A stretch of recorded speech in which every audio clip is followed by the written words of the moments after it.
오늘은 그 유럽에서도 여성 화가는 참 드물어요. 그 윈터가 19세기 여성이라면 지금은 16세기, 그러니까 바로크로 갈게요. 거의 최초의 여성 화가죠. 서양에서의 최초의 여성 화가는 아르키메데스 젠틀리스크. 좀 이름이 좀 어려워요. 한국 이름 너무 어려운데? 한국 이름도 못 아, 외우네. 근데 서양 미술사에서는 항상 언급이 되니까 젠틀리스키라고 그냥 외워주시면 돼요. 성으로 외우시면 돼요. 젠틀리스키. 스키 하면 저도 러시아 쪽인가 이래 생각했는데 알고 보니까 이탈리아예요. 이탈리아 출생이고 1593년에 태어났어요.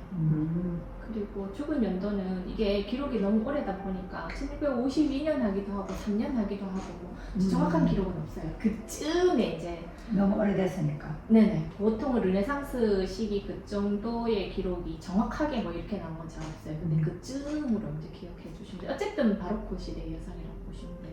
오늘 그 여성을 왜 이제 언급을 했냐면 서양 미술사 하면 생각나는 여성 화가 혹시나 있으세요?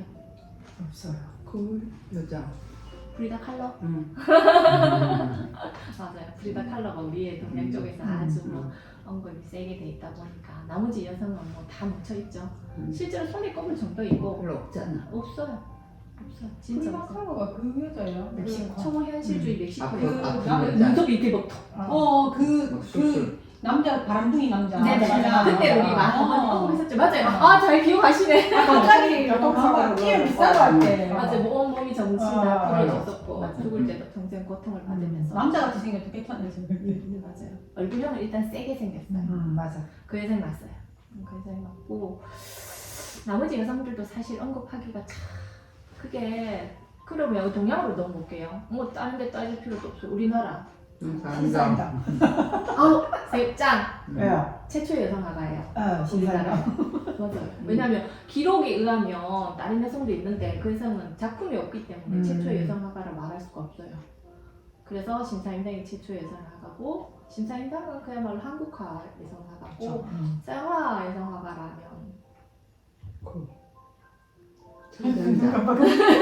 나에서 나에서. 나에서가 진짜 유명하잖아요. 최초의 여성 화가 그 서양 최초의 여성 화가예요. 그 정도는 이제 기억을 해주시면 최초를 이름 달고 있는 여성 화가 대단하지 않나요?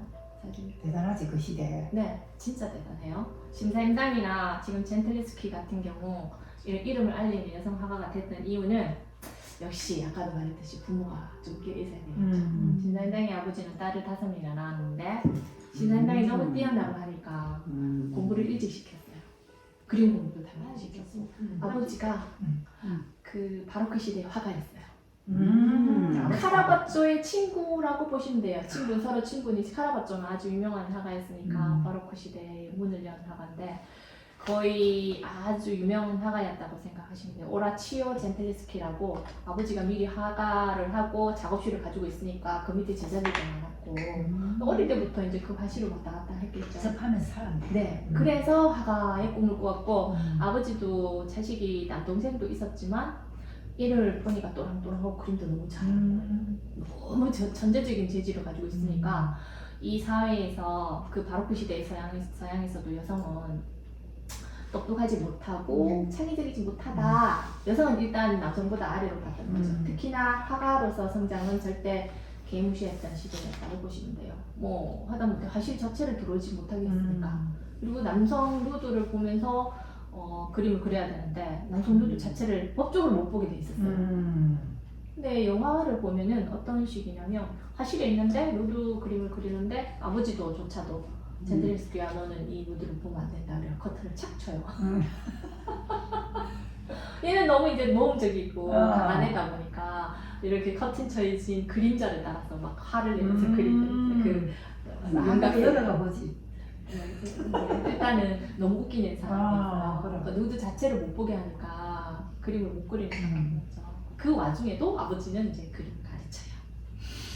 자, 실세 때 이거 지금 대표적인 작품이었고요. 아까 홀로포르네스를 목을 자르는 유디트라는 거고 17세 때 어마무시한 작품을 그렸는데 그러니까 이 작품을 하기 전에 이 여성이 얼마나 천재적인 기질을 가지고 있었나라는 그림으로 하나 드리겠습니다. 여기 있는 그림들 대부분은 젠틀스키 그림이라고 보시면 돼요. 17세 때 그랬어요? 네, 17세. 대단하다. 어릴 때부터 그림을 그렸으니까 그 17세 때의 그 그림을 보면은 이 여성이 얼마나 뛰어난 여성인가. 그림이 약간 천재성 좀 약간 타고나는 것 같아. 그러니까 그림. 어느 정도 필요하지. 제가 아니라고는 말을 맞아, 못하겠어요. 맞아. 왜냐면 대개가 이미 특별하게 어디 누군가에게 배우지 않았는데 벌써 잘 그리고 있어요. 타고나는 사람이 있지, 맞아.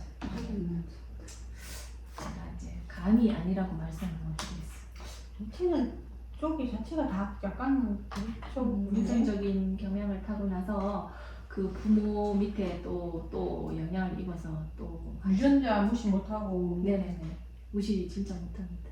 또 아닌 경우도 있고요. 근데 대체로 타고나는 신기하다, 필요하지. 그죠? 그 필요하지. 신이 지금 사람을 만들 때 그 유전자를 선물로 주는 게 신기하다. 유전자, 제놈 이런 거 무시 못하는. 수산나와 두 노인이라는 그림인데요. 여기 17세 때 그림이에요. 어마무시하죠. 이거 미투 대상이겠네요. 예? 아 미투 대상. 그렇죠. 아 그걸 오늘 아주 잘 꺼집었습니다. 이 제목이 뭔데요? 오늘의 주 내용이 그걸로 가요. 부여인, 부노인. 젠틀스키가 노인. 이거 궁금하네. 그 얘기도 해드릴게요. 그 당시 때 예쁜 몸이죠. 그렇지. 저 시대에. 진짜. 예. 그것도 제가 또 언급을 해드릴게요. 누드로 지금 젠틀스키가 여성인데 여성 몸을 그리는 상황이잖아요. 나중에 유디트도 보여드리고 특징이 있어요. 그것도 제가 아주 잘 중점을 잘 뽑으시네요. 요거는 제가 이제 수산나가 얼마나 천재성을 가졌나를 위해서 이제 미리 보여드린 거고 특별한 사건이 또 있긴 해요. 젠틀스키가 이렇게 남자들만 있는 사회에서 혼자 유별나게 이렇게 뛰어나고 있는데 아버지의 힘을 빌어가 입문을 하게 되죠. 이런 천재성을 가지고. 근데 요거는 이제 카라마초의 형식을 좀 이어가다가 아버지도 이제 그 영향을 위해서 전통적인 기법이라면 야는 그 당시 때 새로운 걸 또 하고 싶어가지고 다른 기법을 쓰는 아버지 친구 아고티노스 타시라는 사람이 있는데 타시로 할게요. 타시라는 사람한테 보내요. 거기서 좀 배워라. 다른 기법도 18세, 19세쯤 이렇게 되게 깨어난데 요 얘기 잠깐 해야 되겠다 하다가 말았는데 요거 구약 선생에 나오죠.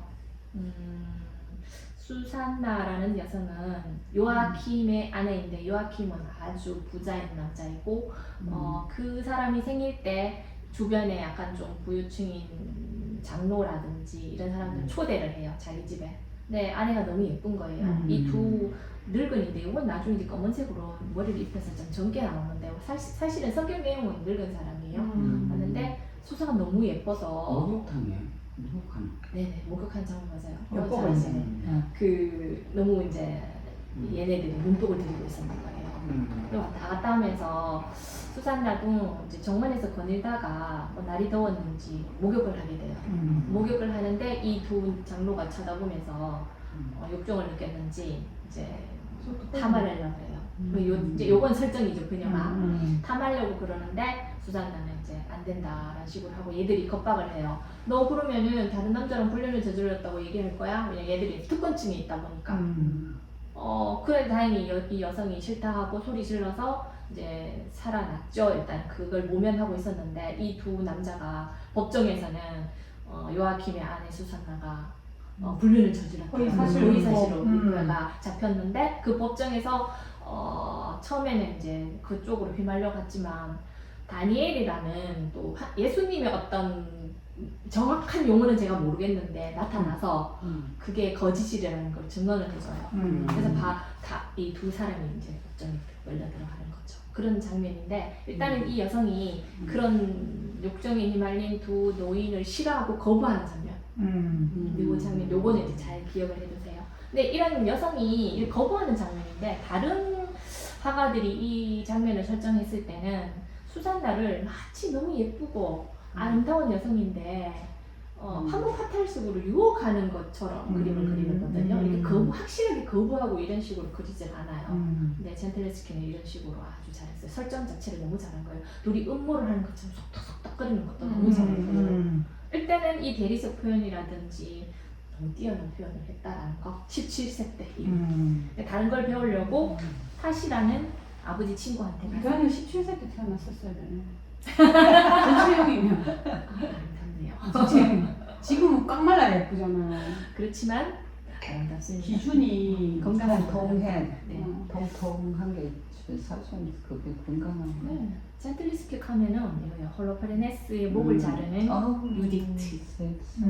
그 여기 있는 유디트를 자세히 보시면 어마무시하게 든실하죠. 팔도 팔뚝도 멍하고 확 잘라버리는 장면인데 다른 타의 어떤 다른 화가들의 유디트들은 요 밑에 보니까 있더라고요. 그 특히 그 크림트의 유디트 그렇지. 이거 이제 네. 완전 판무 파탈식이거든요. 이런 식으로 아주 완전 남성을 유혹하는 여성처럼 표현했고 또 이거는 카라바조의 유디트인데 그냥 이뻐요. 빵 자르 듯한 느낌이고 팔도 야시하고 예쁜 여성으로 표현을 했어요. 지금 목 자르는. 네네.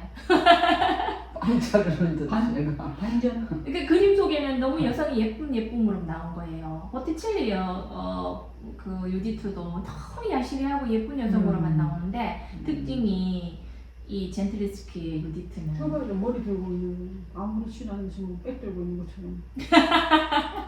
어쨌든 젠틀리스키는 사실적으로 그렸네. 유디트를 아주 카람하게 실감나게 그 옆에 그려낸 저는 뭐 신이가 한약에 도와주는 거지. 한약을 한약가. 도와주고 항상 한약가 따라다녀요. 또 유디트라 그러면 이미 홀로페르네스의 머리를 잘라갖고 쟁반에 얹어가지고 이제 가본 장면이에요. 이 사람 누군데 누구는? 홀로페르네스 지금 이야기를 해드릴게요. 이것도 성경책에 나오는 이야기예요. 그 이스라엘의 유디트는 이스라엘의 과부였어요.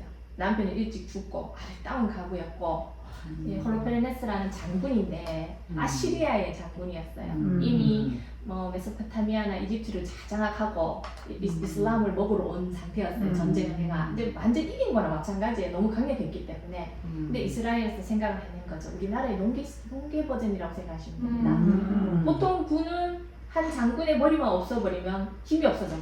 그걸 노린 거죠. 그래서 이 홀로페르네스나 이 군인들은 뭐 당연히 이긴 거나 마찬가지니까 그날 밤 도착해서 술을 마시고 잔치를 벌인 상태였어요. 네네. 이미 다 이긴 거나 마찬가지니까. 근데 유리트라는 여성이 아름다운 모습으로 미인계네 한마디로. 농계이죠. 전 심실해진 거잖아요. 네네 맞아요. 이미 이제 정사를 이루고 막 이제 늘어뜨려진 그 술을 채갖고 있는 홀로페르네스를 목을 자르는 장면인 거죠. 그래서 여기 보면 가감하게 피가 질질질질 흘러내려요. 그 피가 확 솟구치고 완전 리얼하게 완전히 그림을 그린 거예요. 유디티의 장면 중에서 가장 맞네.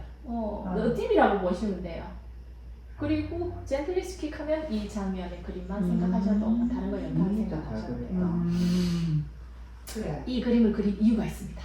한 24, 5세쯤 되는데 19세나 20대에 아까 타시라는 이상하게 둘이가 사랑을 했다고 나오지만 사실은 다양한 기록에 의하면은 그냥 타시가 역정이 쌓여서 이 어린 친구의 딸을 범해요. 네, 오라치오가 아버지잖아요.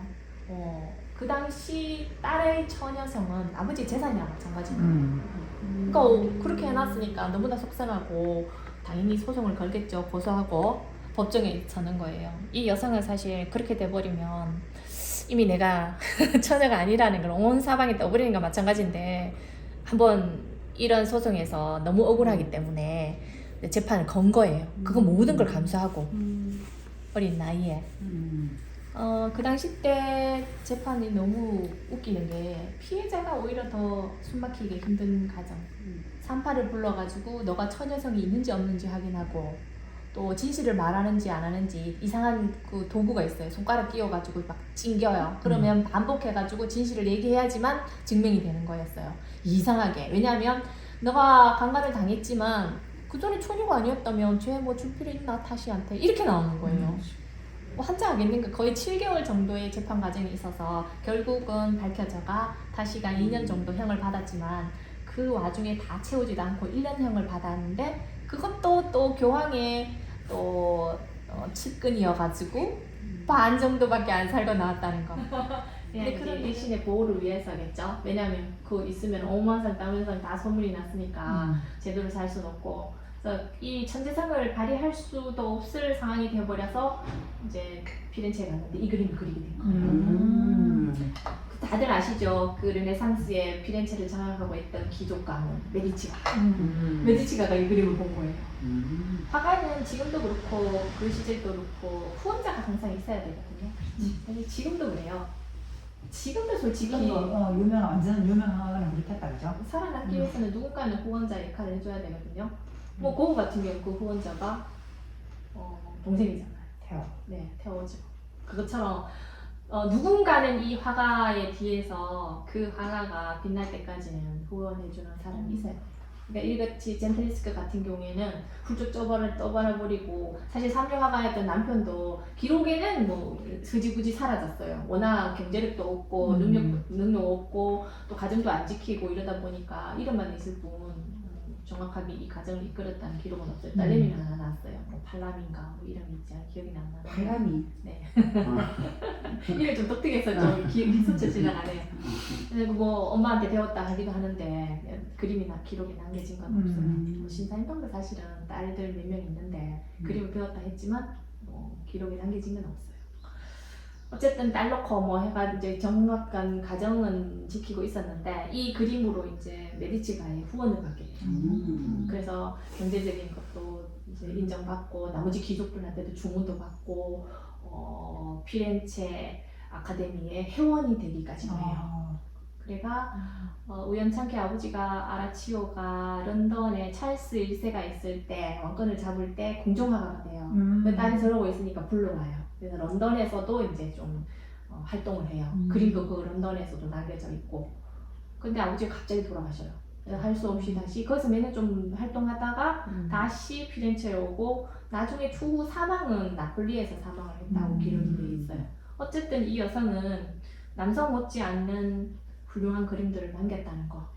그림도 강렬하네. 남자가 그린 거 같아. 여자 그림은 그러니까 이런 여성을 그렸던 이유는 자기의 아픈 과거 때문인 거죠. 그렇지. 그래서 이 여성이 그런 사건 때문에 바로크 시대 때는 그냥 묻혔던 거고 1970년대에 대두되면서 서양이나 그 이후로 우리나라도 여성학이라는 게 대두돼요. 페미니즘이 막 대두가 돼요. 그러면서 그림으로 선전 역할을 잘 하는 거 알죠?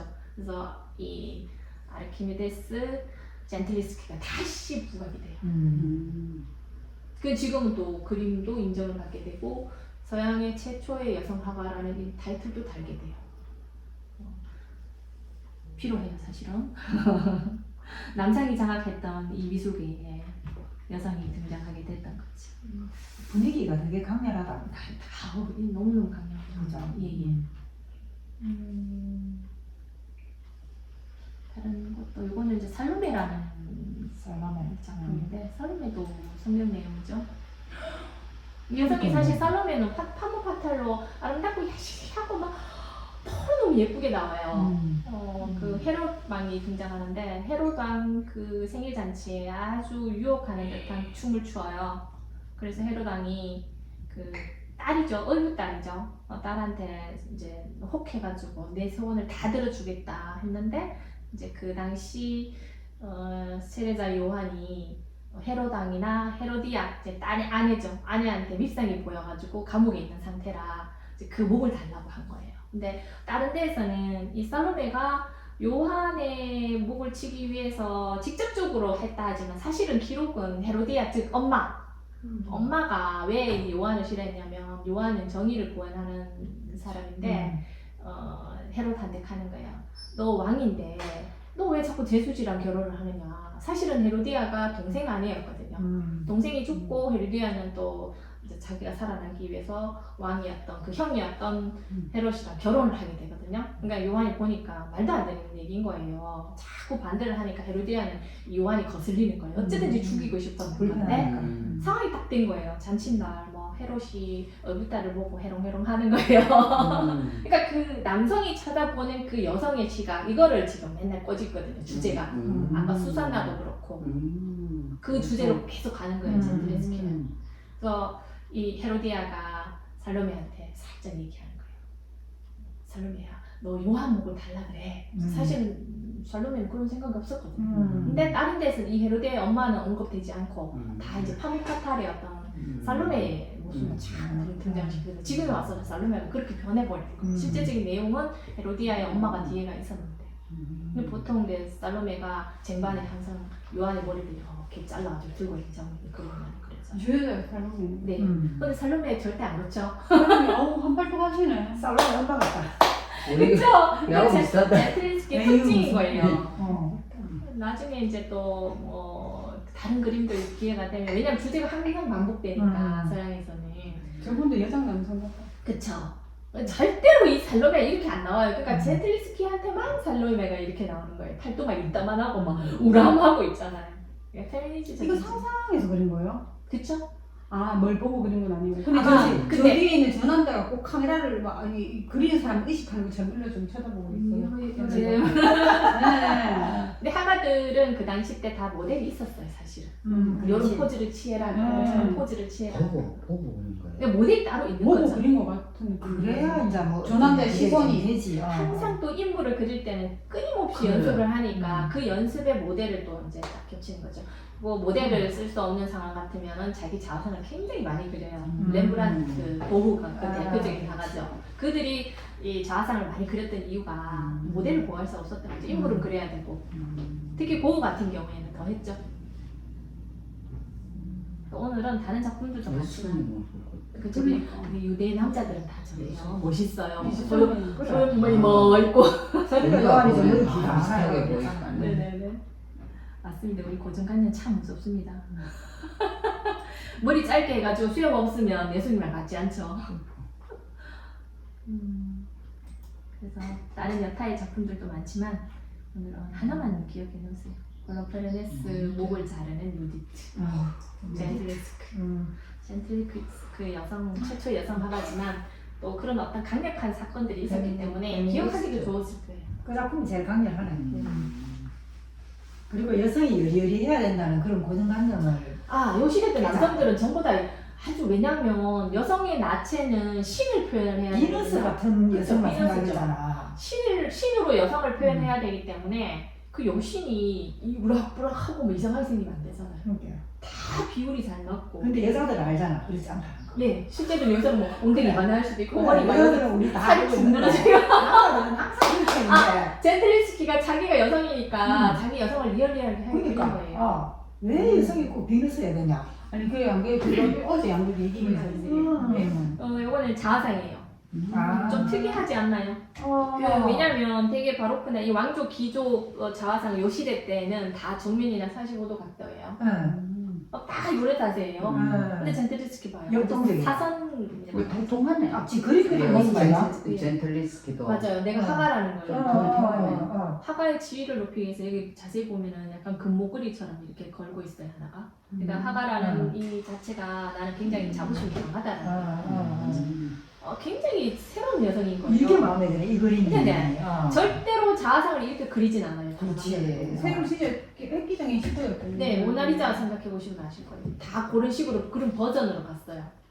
다른 뭐 공주를 화가의 자신의 모습을 부각시키고. 네네네. 요거는 이제 다른 건 보실 필요 없고 이 구도, 색다른 구도를 좀 만들어요. 색다르게 하면은 뭐 어디게 이다나 뭐 이런 이게 얘기. 왜냐면 젠틀리스키 이다나였고 사실 남자들 이게 세계에서 뭐예요? 활인가?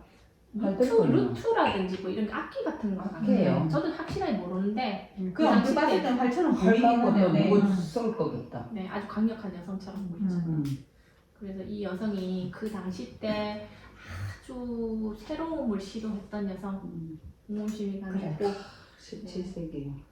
이 여성이 오늘날에도 이제 그런 여성으로 살아가기라 모범이 되었다 하나? 뭐 그런 여성이었다고 저는 생각해요. 그래서 꼭 이 여성을 이제 소개시켜드리고 싶었어요. 멋있네. 네, 여기로 오늘은 이걸로 마무리하겠습니다. 네. 빵 드시고 싶으신 분빵 드세요.